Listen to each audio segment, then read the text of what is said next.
Bonjour à tous, soyez les bienvenus dans cette nouvelle vidéo et bienvenue sur la chaîne YouTube de l'Église Vie et Foi. On va passer un petit temps ensemble dans la louange et l'adoration. Une fois n'est pas coutume, on est à l'extérieur, j'ai pris la guitare et on va tous ensemble louer et adorer le Seigneur avant d'écouter la parole qui nous sera apportée par Mathias. C'est parti. On va chanter ce premier chant. J'entre dans tes portes, j'entre dans tes parvis avec des louanges. Me voici Seigneur. On y va. J'entre dans tes portes, j'entre dans tes parvis, avec des louanges, devant toi me voici. J'entre dans tes portes, j'entre dans tes portes, j'entre dans tes parvis, avec des louanges, devant toi me voici. Je reconnais ta majesté, je reconnais ta royauté, El Shaddai, Dieu puissant. J'entre dans tes portes, j'entre dans tes parvis, avec des louanges. Oui, devant toi me voici. Je reconnais ta majesté, je reconnais ta royauté, El Shaddai, Dieu puissant. J'entre dans tes portes, oui, j'entre dans tes parvis, avec des louanges. Oui, devant toi me voici. Oui, j'entre dans tes portes, oui, j'entre dans tes parvis, avec des louanges, devant toi me voici.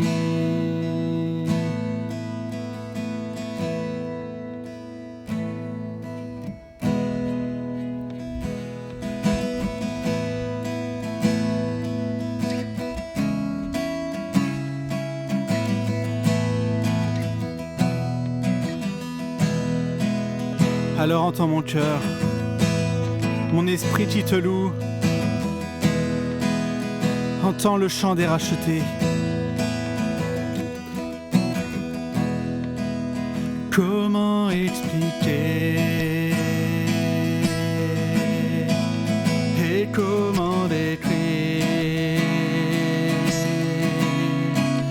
un amour si grand, si puissant que rien ne peut le contenir. Tu sais mes espoirs, Seigneur, tu sais mes craintes. Et mes mots sont bien trop petits pour dire tout l'amour que j'ai pour toi. Alors entends mon cœur, l'esprit qui te loue.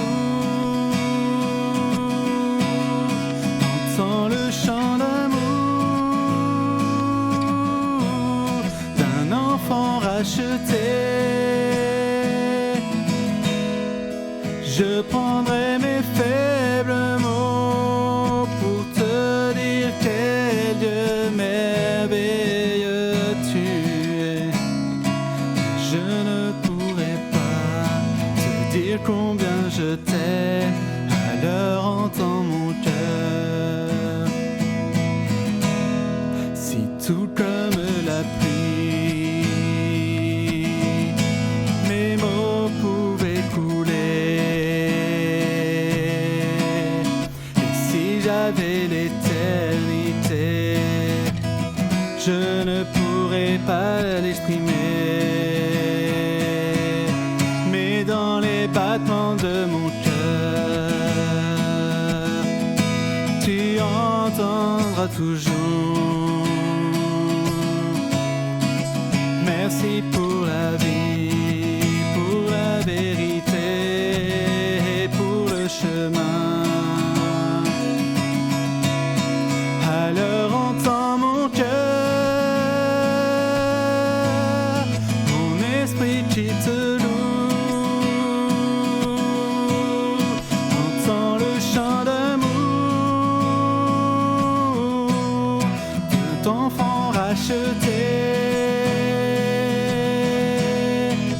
Je prendrai mes faibles mots pour te dire quel Dieu merveilleux tu es. Je ne pourrai pas te dire combien je t'aime. Alors entends mon cœur, entends nos cœurs, tous ensemble.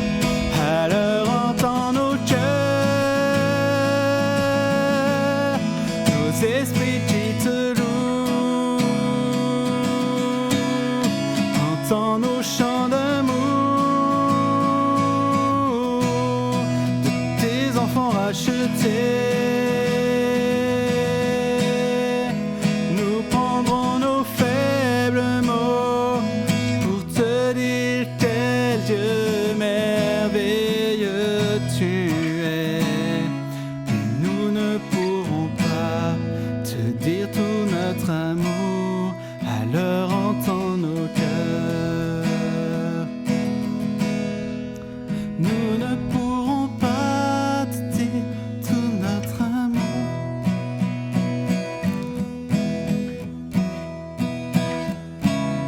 Mais nous ne pourrons pas te dire tout notre amour. Alors entends nos cœurs.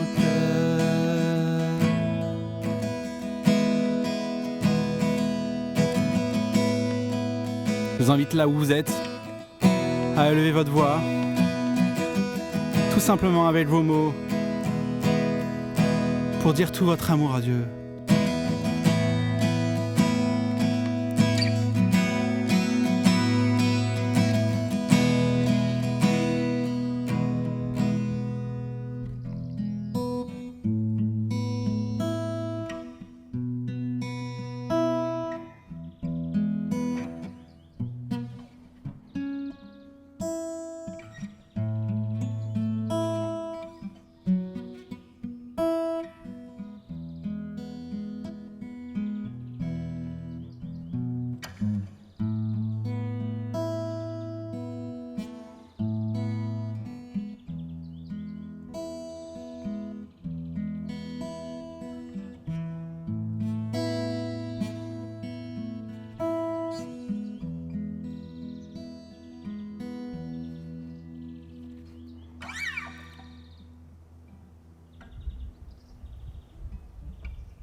tout. Mon cœur est à toi, tout à toi.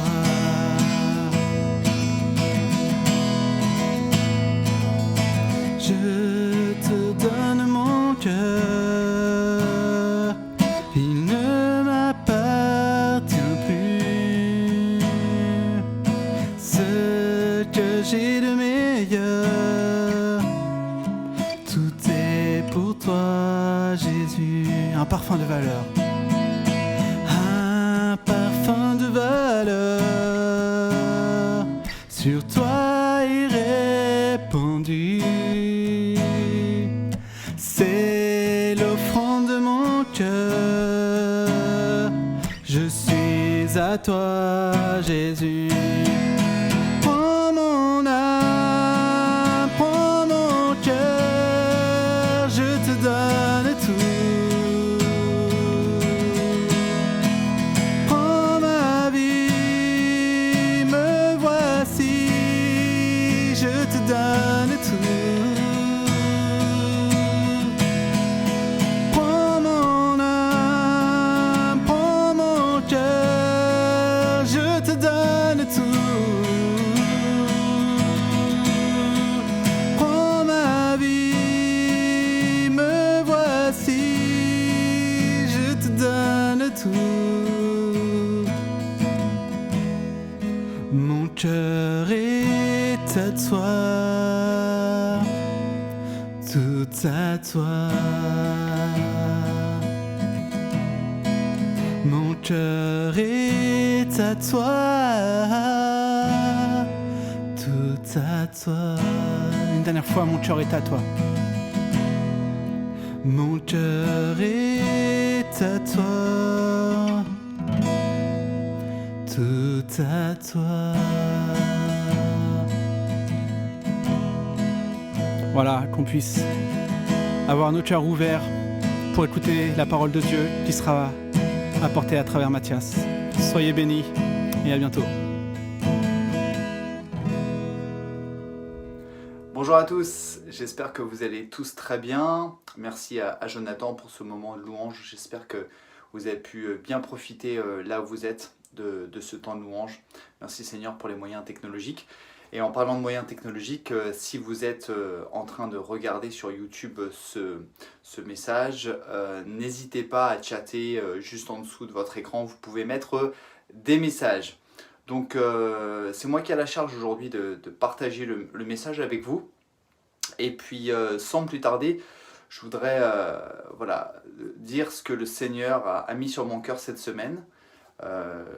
J'étais en train de prier, je crois que c'était mercredi matin, et le Seigneur a mis vraiment un message précis et fort sur mon cœur. Je voudrais le partager avec vous sans plus tarder. Donc le message s'appelle « Enseignement sur la traversée du désert ». Alors c'est le thème de la traversée du désert du peuple d'Israël, ce qu'on appelle plus communément l'Exode. Il y a dû avoir des milliers, des millions de messages sur ce message, sur ce thème, et c'est le thème que le Seigneur m'a donné. Vous savez que la Bible, c'est un livre puissant, c'est un livre historique qui retrace des histoires qui ont lieu, on le croit en tant que chrétien, mais c'est également un livre prophétique et métaphorique. Donc on peut utiliser, le Seigneur peut nous parler à travers le Saint-Esprit, à travers des histoires qui se sont passées, pour que nous puissions les appliquer à des situations actuelles. Alors un simple rappel de la traversée du désert, c'est le peuple de Dieu était en exil en Égypte. Depuis, il y avait une grande famine, et la famille de Joseph avait rejoint Joseph en Égypte. Et à cause de la famine, les Israélites étaient venus chercher du blé en Égypte. Et donc plusieurs dizaines, voire centaines d'années se sont passées. Et le pharaon a changé, il est mort. Et au fur et à mesure, ils ont commencé à craindre les Israélites qui devenaient de plus en plus nombreux. Et ils les ont fait devenir esclaves. Donc le peuple de Dieu est en Égypte, il est esclave. Et Dieu décide de libérer son peuple, d'utiliser un homme que vous connaissez qui s'appelle Moïse, pour sortir son peuple et l'emmener dans le pays promis, le pays de Canaan, à travers le désert. C'est ce qu'on appelle l'exode du peuple d'Israël. Et Donc cet exode va durer 40 ans. Et c'est une période pendant laquelle le peuple est seul. Il est seul avec Dieu. Rappelons-nous, il y avait la tente de la rencontre, le tabernacle qui était ici. Donc c'était une période où le peuple était seul, une période de doute, une période de questionnement, une période d'angoisse, une période où le peuple ne connaissait pas le lendemain. Je ne sais pas si ça vous fait penser à une période actuelle, mais je trouve que c'est assez fort le parallèle qu'on peut faire entre cette traversée du désert et ce qu'on appelle chez nous le confinement. Et le confinement est en quelque sorte une traversée du désert, une période de mise à part, mais il faut se rappeler en tant que chrétien qu'il y a une bonne nouvelle, c'est que Dieu a un but, Dieu a un objectif derrière chaque circonstance. Et que si Dieu a permis à son peuple de traverser le désert et à galérer pendant 40 ans, c'est parce qu'il avait un objectif de l'emmener dans le pays promis, pardon. Et pareil pour nous, si Dieu permet, parce que Dieu a le contrôle de toutes choses, si Dieu permet que nous passions à travers ce temps de confinement, c'est qu'il a un objectif pour nous. Et ça, c'est la bonne nouvelle. Il a donc un objectif derrière le Covid, aussi fou que ça puisse paraître. Nous sommes éprouvés, nous sommes testés, nous sommes peut-être poussés dans le retranchement. Et je voudrais juste partager avec vous aujourd'hui quelques enseignements autour de la traversée du désert. La première idée, le premier point, c'est comment le peuple de Dieu a-t-il réagi à cette traversée du désert? Comment le peuple de Dieu a appréhendé cet exode? La réponse est mal. Il a mal réagi. Et on peut le dire. Et on va étudier un petit peu le psaume 78 ensemble pour nous montrer comment le peuple de Dieu a réagi. Et ce psaume 78, si vous voulez l'ouvrir avec moi, on va pas le lire entièrement, on va lire des passages, nous montre que le peuple a mal réagi à travers 4 I. Le peuple a été ingrat, le peuple a été insatisfait, le peuple a été infidèle et le peuple a été idolâtre. Alors, le premier point, c'est que le peuple a été ingrat. Au psaume 78, verset 11, il a été ingrat parce qu'il a oublié les exploits de Dieu. On va lire ensemble, verset 11. « Ils avaient mis en oubli ses exploits et les hauts faits opérés sous leurs yeux. Devant leur père, Dieu fit des prodiges au champ de Tsoan, au pays d'Égypte. Il a fendu la mer, ils sont passés, il a dressé les eaux comme une digue. » Verset 14. « Il les guidait, le jour par la nuée et la nuit par la lumière d'un feu. » Vous vous rappelez, on a dit qu'ils étaient seuls dans le désert, mais avec Dieu, et cette nuée était le signe que l'Éternel était avec eux. Verset 15, « Il a fendu des rochers au désert, les a désaltérés de torrents d'eau. Du roc, il a fait jaillir des rivières, il en a fait sortir l'eau comme un fleuve. » Et malgré tout ça, le peuple a oublié ses prodiges. Il a été ingrat. Et nous, peut-être que pendant cette période de confinement, on rumine et on a tendance à oublier tout ce que le Seigneur a fait, tout ce que Dieu a fait pour nous auparavant. Des plus petites choses aux plus grands miracles. Ça, c'était la première chose. Le peuple d'Israël était ingrat. Deuxième idée, le peuple était insatisfait. Alors, je sais que ça ne concerne personne qui écoute cette vidéo, puisqu'on est tous des gens très reconnaissants et jamais insatisfaits. Alors, verset 17, on va lire toujours dans le psaume 78. « Mais ils péchaient contre lui sans arrêt, ils bravaient le Très-Haut dans le désert. » Verset 18, « Dans leur cœur, ils ont mis Dieu au défi en réclamant à manger à leur goût. » Ils ne voulaient pas simplement manger, ils voulaient manger à leur goût. Ils ont tenu des propos contre lui. « Dieu peut-il dresser la table au désert? C'est ainsi qu'il a frappé le rocher, l'eau a coulé, des torrents ont jailli. Pourrait-il aussi nous donner du pain ou procurer de la viande à son peuple ?» Le peuple était insatisfait. Il voulait toujours plus. Non content de pouvoir manger, ils voulaient autre chose. Ils en avaient marre de la manne, ils voulaient des choses à leur goût. Et est-ce que c'est pas un peu notre cas? Nous, pendant le Covid, on est insatisfait. Oui, mais si on pouvait faire ça. Oui, mais si je pouvais faire ça. Et quelque part, on est un peu comme le peuple d'Israël. Donc ça, c'est les deux premiers I, ingrat, insatisfait. Le troisième, c'est infidèle.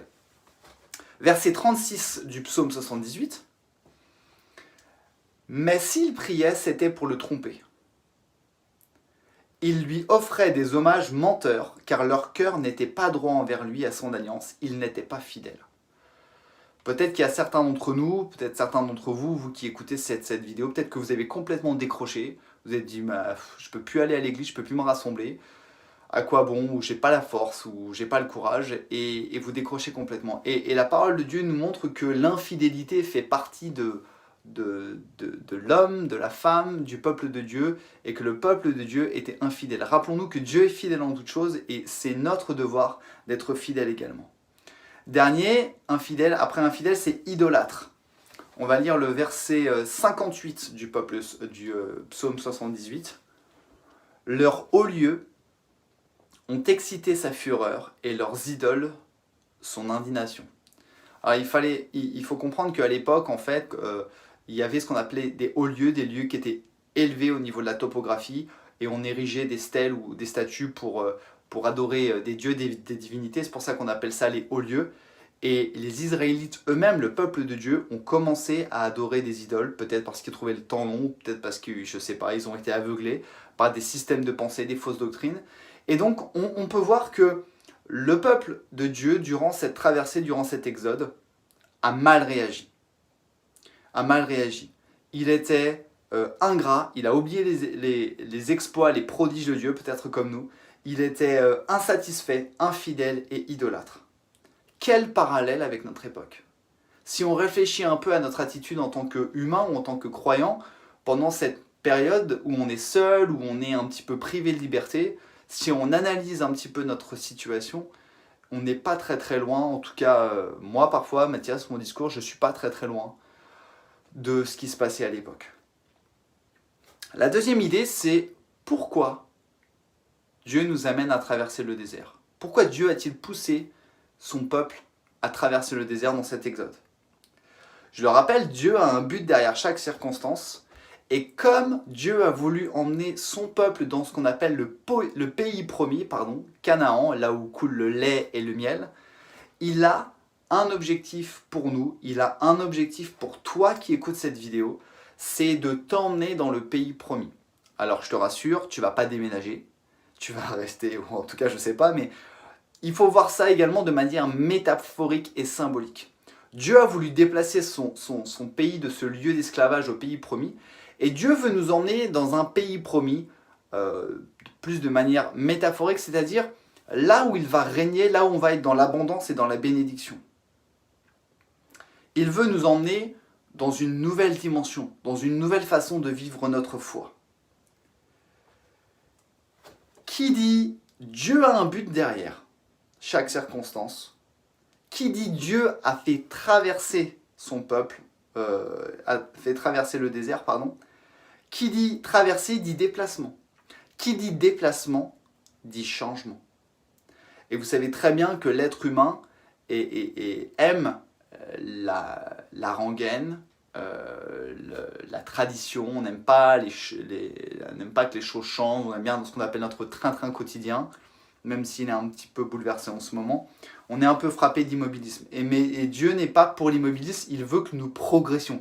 Si vous lisez la parole de Dieu, que ce soit l'Ancien ou le Nouveau Testament, la parole de Dieu nous pousse à tout le temps progresser, que ce soit humainement, que ce soit spirituellement. Et Dieu veut que nous progressions. Dieu voulait que son peuple change. Et là, c'était un changement géographique. Et Dieu veut que nous changions d'un point de vue spirituel. Il veut nous emmener dans un pays promis. Le problème, c'est que le peuple d'Israël, il ne voulait pas. Si on lit dans Exode 16, donc il y a un livre dans la Bible qui s'appelle Exode qui retrace un petit peu cette histoire, le peuple commence à se plaindre. Encore une fois, ça nous fait penser un petit peu à nous, surtout nous Français. Et il nous est dit dans Exode 16 au chapitre 3, pour ceux qui aiment prendre les notes ou ceux qui veulent suivre avec moi, Exode 16, chapitre 3. « Ah, pourquoi l'Éternel ne nous a-t-il pas fait mourir en Égypte ?» Rappelez-vous l'Égypte où ils étaient esclaves quand même. Où nous étions installés devant des marmites pleines de viande et où nous mangions du pain à satiété. Tandis qu'à présent, vous nous avez fait venir dans ce désert pour y mourir de faim toute cette multitude. Pour faire mourir de faim toute cette multitude. Le peuple d'Israël n'était pas content, était tout le temps insatisfait et ils aimaient leur train-train même s'ils étaient esclaves. Et c'est un petit peu notre façon de faire. Et pourtant, Dieu veut nous faire traverser ce désert pour nous faire changer parce qu'il a un but derrière. Dieu veut renouveler notre manière de vivre notre foi.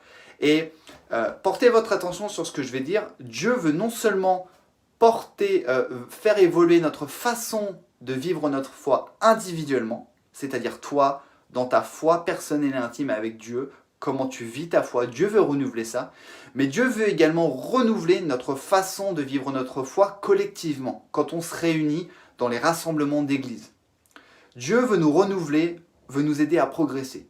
Est-ce que ça veut dire qu'avant, nous étions dans l'erreur? Non.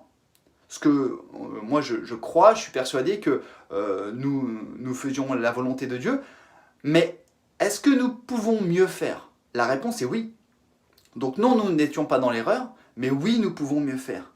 Et Dieu nous amène, Dieu t'amène à traverser ce désert, un petit peu de cette période un peu de trouble, parce qu'il a un but derrière ce désert, et il veut renouveler, il veut nous amener dans une nouvelle dimension, que ce soit individuellement ou collectivement en tant qu'Église. Et donc cette traversée du désert, elle concerne l'Église tout entière, le peuple d'Israël, spirituel, puisque aujourd'hui c'est pas uniquement réservé à Israël, mais à tous ceux qui croient en Jésus, mais également individuellement.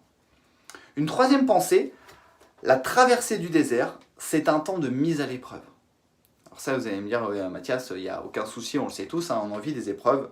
Alors, quand on traverse le désert, généralement on est seul. On est peut-être, pour toi peut-être qui est seul, qui est célibataire, on est peut-être sans amis, sans famille, peut-être même certains sans travail, en chômage partiel, ou peut-être certains ont été licenciés. Et on est seul, comme dans le désert. Par contre, rappelez-vous, les Israélites étaient seuls avec Dieu.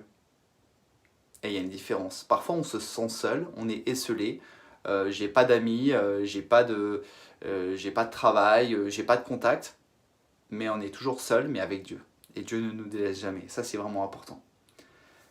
Le peuple d'Israël avait le tabernacle. Moïse avait fait construire la tente où on pouvait offrir des sacrifices pour le pardon des péchés. Et la parole de Dieu nous dit que l'Éternel, l'ange de l'Éternel était avec eux, le jour par une colonne de nuée ou de fumée, et la nuit par une colonne de feu. Ils étaient seuls au milieu du désert. Ils étaient seuls, ils étaient en galère. Par contre, ils étaient seuls avec Dieu. Et c'est ça toute la différence. Imaginez qu'on ait traversé cette crise sans Internet. Ce serait encore pire, puisqu'on n'aurait pas de moyen de communiquer, sans téléphone portable, ce serait terrible. Et pourtant, le Seigneur est avec nous. Et cette traversée du désert, c'est un petit peu comme ce que la Bible, elle dit, on est mis au feu du creuset, là où l'or, l'argent sont purifiés.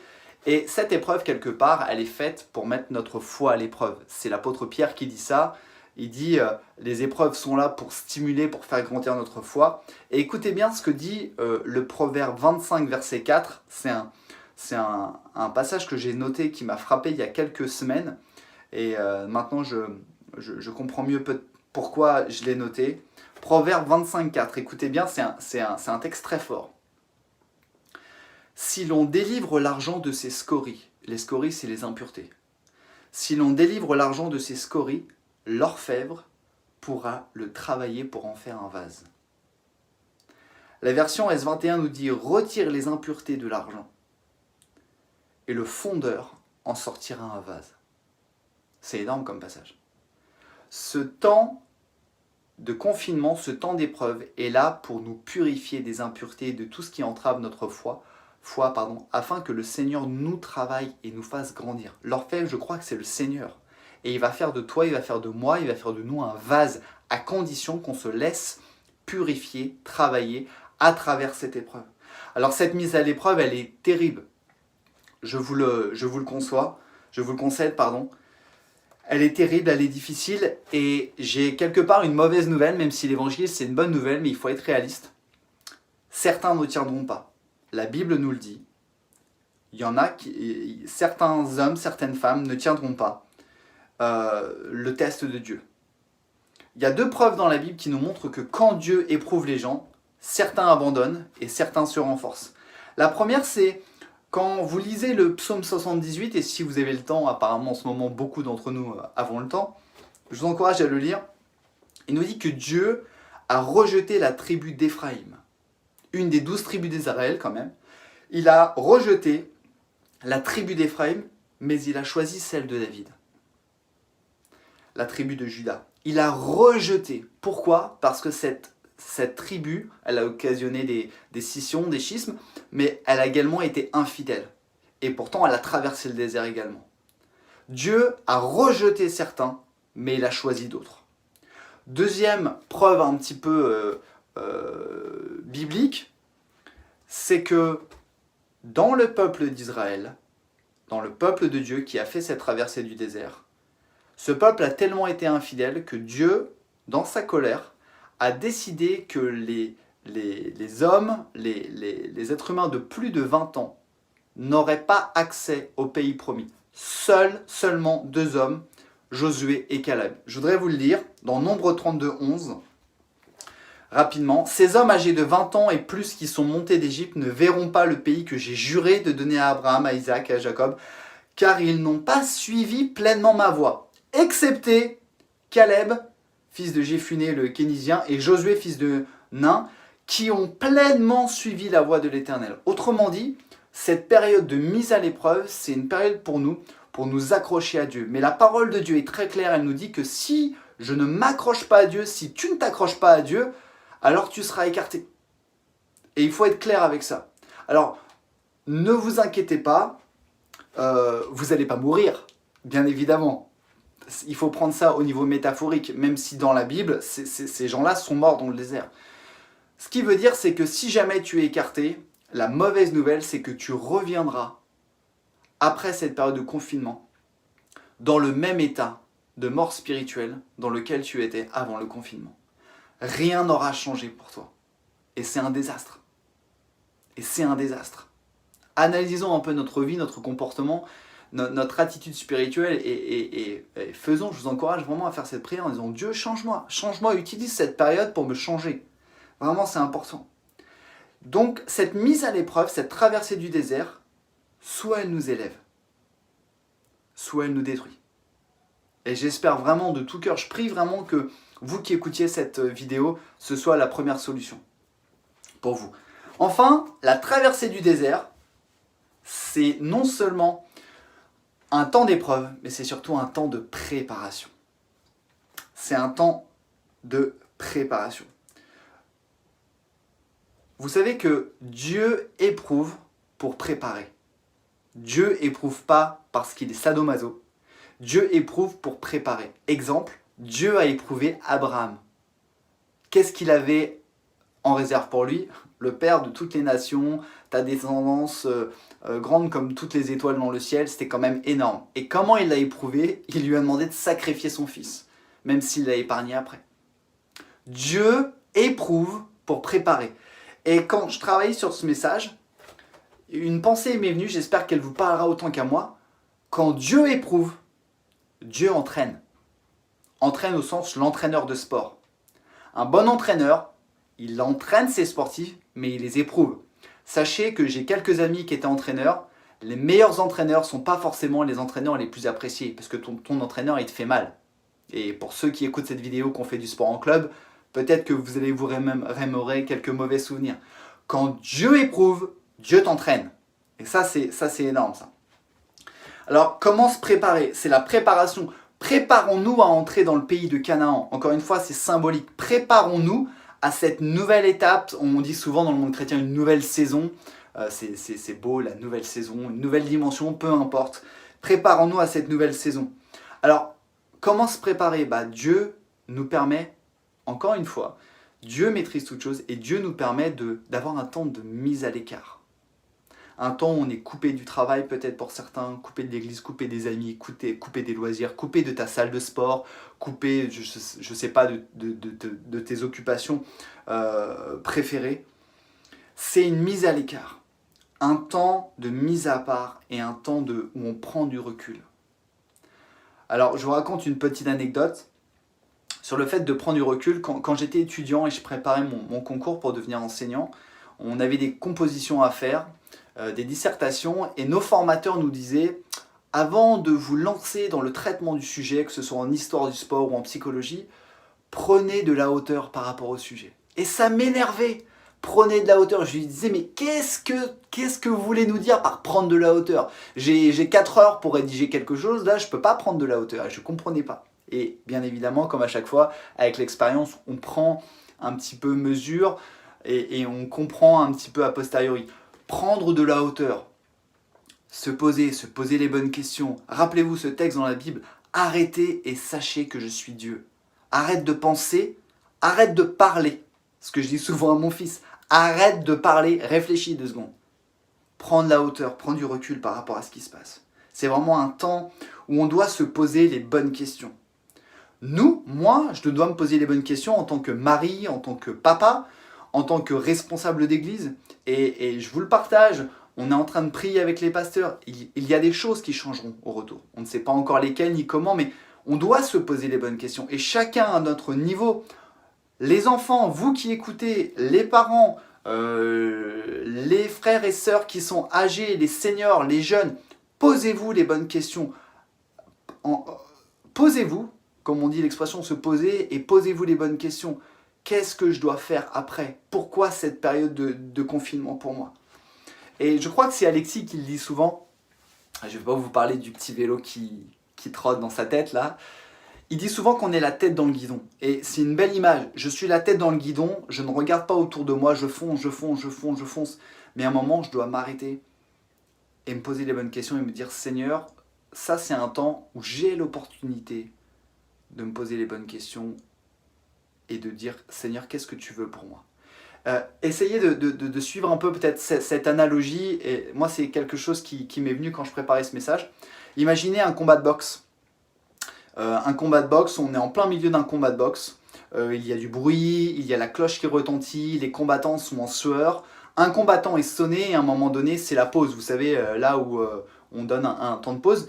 Et à ce moment-là, je vais poser mes notes parce que j'ai besoin de mes mains. À ce moment-là, le combattant, il est dans le coin, là, il est complètement sonné et tout, il y a du bruit, il est fatigué, il est en sueur. Et tout d'un coup, l'entraîneur le voit. Je sais pas, vous avez peut-être dû le voir dans des sports ou même dans des films.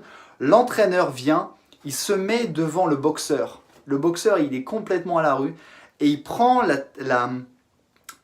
tête du boxeur entre ses mains là et il le bloque comme ça, il lui parle, il lui donne des conseils, il lui dit concentre-toi, il lui parle des faiblesses, il l'encourage et plus rien n'existe, il capte son attention. Et ce temps de préparation, c'est comme si le Seigneur voulait faire ça avec toi, avec moi. Le Seigneur vient, il prend ta tête comme ça avec amour, hein, il ne te force pas et il te regarde dans les yeux et il te dit mon fils, ma fille, mon ami, concentre-toi sur moi, tu es fatigué, tu es tourmenté, tu as peur. Mais regarde, fixe tes regards sur moi et écoute ce que je veux te dire. J'espère que ça vous parlera autant qu'à moi parce que ça m'a vraiment marqué. Le Seigneur veut vraiment capter ton attention et il prend ta vie, il prend ta tête comme ça, il prend sa tête comme ça et il veut te donner des conseils parce que le round va reprendre. Parce que le combat va reprendre. À la fin du confinement, le combat va reprendre. Et le Seigneur veut vraiment nous parler. Alors je ne voudrais pas être beaucoup plus long, mais on doit se préparer. Pourquoi on doit se préparer? Est-ce qu'on doit se préparer à reprendre le travail? Vous n'avez pas besoin des pasteurs pour ça. Vous n'avez pas besoin de la parole de Dieu. Vous êtes capable de reprendre le travail tout seul. Par contre, par rapport à la mission que Dieu a pour nous, par rapport à notre rôle de chrétien, nous devons nous préparer. Nous devons nous préparer une nouvelle dimension, une nouvelle façon de vivre notre foi. Et une façon qui sera encore plus attachée à la parole de Dieu. 2, nous devons nous préparer aux nouvelles âmes, aux personnes qui viendront à l'église. Je suis persuadé qu'il y a des gens qui se tourneront vers le Seigneur durant cette période de trouble et on doit être préparé pour les recevoir avec amour, à les aider, à les aimer. Et 3, on doit être préparé peut-être pour certains d'entre nous au ministère que Dieu a préparé pour toi, à la mission que Dieu a préparée pour toi depuis avant ta naissance et peut-être pour laquelle tu n'es pas au courant ou peut-être ce ministère que tu as refusé ou que tu ne connais pas et on doit être préparé pour ça. Alors, en conclusion, je voudrais dire comment faire pour se préparer. Première chose, regardons vers l'avant. Regardons vers l'avant. On dit qu'à chaque jour suffit sa peine, c'est vrai, mais poussons nos yeux vers l'avant. Je crois que ce qui a fait tenir Moïse, c'est qu'il s'attachait à la promesse du Seigneur qui lui disait « Je vais vous emmener au pays de Canaan ». Donc, anticipons les choses et regardons vers l'avant. Deuxième chose, commençons à prier. Commençons à prier pour que le Seigneur utilise cette période pour nous préparer, pour que cette épreuve nous entraîne et nous aide à grandir. Commençons à prier. Et si tu ne pries pas, chaque jour, je t'encourage et je pèse mes mots. Priez tous les jours. Priez tous les jours. Prenez le temps de prier tous les jours. Et faisons le point sur ce que Dieu veut de nous et sur ce que nous allons devoir faire pour la suite. Je termine avec cette phrase. La préparation, elle commence d'abord seule. Une armée ou une équipe est avant tout une somme d'individualités. Et le peuple de Dieu, l'Église ne sera pas forte, puissante et glorieuse si chacune de ces individualités n'est pas préparée. Et la préparation personnelle, personne ne peut le faire pour toi. La relation que tu as avec Dieu, ou que tu devrais avoir avec Dieu, personne ne peut l'avoir à ta place. Et je voudrais vraiment vous encourager, focalisons-nous sur ce temps, sur cette traversée du désert pour grandir, parce que quand nous allons nous retrouver ensemble dans le pays promis, qui est 177 route d'Amfreville-à-Mivois à Ron, je rigole, quand nous allons nous retrouver, alors le Seigneur pourra se manifester puissamment et œuvrer dans nos vies. J'espère que ce message vous a encouragé, vous a béni. N'hésitez pas à partager, à nous contacter si vous avez besoin, les pasteurs ou sur les réseaux sociaux. On est à votre disposition. On continue vraiment à prier chaque jour que le Seigneur nous utilise et qu'il puisse nous aider vraiment à briller sur cette terre. Je voudrais juste terminer par prier avec vous. Et si vous avez l'occasion, je voudrais que vous puissiez incliner vos têtes et prier avec moi. Seigneur, merci encore pour ce temps, cette opportunité que j'ai eue de partager ta parole avec les gens, les auditeurs qui suivent cette chaîne. Je te prie, là où ils sont, Seigneur, de les bénir. Je te prie de poser ta main sur eux et durant cette traversée du désert, Seigneur, protège-nous, aide-nous à grandir. Aide-nous à grandir d'abord individuellement dans la foi pour après grandir collectivement, Seigneur. Je te prie de poser ta main sur chaque personne qui écoute, hommes, femmes, enfants, personnes âgées, jeunes, Seigneur, tu les bénis. Conduis-nous, Seigneur, et aide-nous à être dignes d'être appelés tes enfants, Seigneur, et aide-nous à être vraiment qualifiés par ton esprit pour te servir et vraiment aller là où tu veux que nous allions. Seigneur, merci encore pour ces instants, que ton nom soit béni. Amen. Voilà, c'est la fin de ce message. Je vous rappelle nos 3 rendez-vous de la semaine. Donc le mardi avec Gardons le contact. Donc c'est Esaïe qui apportera une courte exhortation pour vous encourager et surtout garder le contact. Le jeudi comme d'habitude et dimanche prochain. Que le Seigneur vous bénisse et à très bientôt.